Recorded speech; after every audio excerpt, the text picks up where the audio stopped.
ભરૂચ જિલ્લા પંચાયતની ચૂંટણીમાં 33 બેઠકો માટે કુલ મતદાન 72.97% નોંધાયું છે, જ્યારે 9 તાલુકા પંચાયતોમાંથી સૌથી વધુ નેત્રંગ 84.12% અને સૌથી ઓછું ભરૂચ 63.36% રહ્યું છે. જિલ્લાની 4 પાલિકામાં પણ ભરૂચ પાલિકામાં 63.21% મતદાન સાથે છેલ્લા ક્રમે, જ્યારે આમોદ 81.28% સાથે પ્રથમ રહી છે.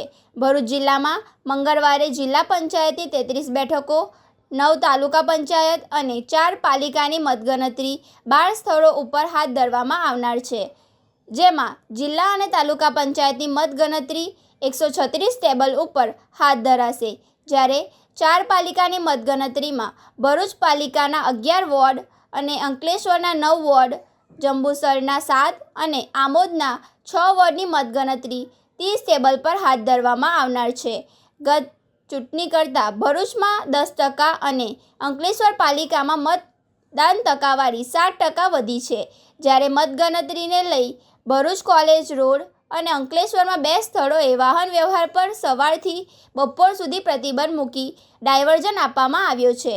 ભરૂચ તાલુકા અને જિલ્લા પંચાયત બેઠકો અને પાલિકાની મતગણતરી કેજે પોલિટેક્નિક કોલેજ ખાતે હાથ ધરનાર છે.